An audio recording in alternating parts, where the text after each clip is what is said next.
ચાલો ખેડૂત મિત્રો, આપણે હવે કેળાના પ્લોટમાં આવ્યા હોય તો કેળાનું તમે જુઓ.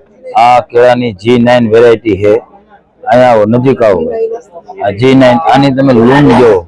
આની લૂંગ 4 ફૂટ લગી નીચે આવે છે. આ G9 આ તમે આખો પ્લોટ જોઈ લ્યો, અંદર જોવો તમે.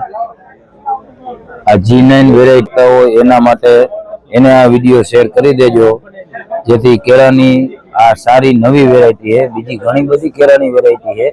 જો તો ખેડૂત મિત્રો, ખેડૂત ભાઈ આ હિન્દીમાં આખી આ શેરડીની વેરાયટી તમે જો. આની હાઈટ 25 ફૂટ લગી થાય છે. નીચે તમે એની કાતરિયું જુઓ. આ 1 એકરમાં આ શેરડી 80 થી લઈ અને 100 ટન લગી ઉત્પાદન આપે છે.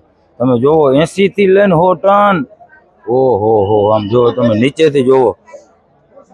હા, હવે આખો પ્લોટ તમે જોવો. અને હજી આવી અવનવી વેરાયટી તમને ઘણી બધી હું બતાવવાનો હો, તો તમે અમારી ચેનલમાં જોડાતા રહેજો. અને હું આના વિશે બીજો એક નેક્સ્ટ વિડીયો બનાવીશ. અક્ષર એગ્રો સીડ્સ ચેનલનું નામ છે. જો કિસાન મિત્રો, આ ચાર્ટ ચોપડીમાં તમને બધું દેખાડશે.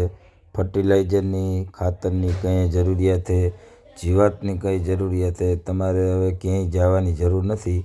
આ ચોપડી તમે ફેરવી અને આ વિડીયોમાં જોઈ શકશો કે તમારા પાકમાં કઈ જરૂરિયાત છે, કઈ મશીનરી વાપરવી જોઈએ, ફૂગનાશક કઈ છાંટવાની, અને પાકને કઈ સમયે માઇક્રોન્યુટ્રનની જરૂર હોય, બધું આમાં તમે પાના ફરતા જાય અને દેખાતું જાય.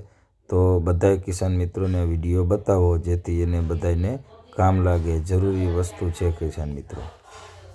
આપણે કેળા વિશે જોશી આમાં.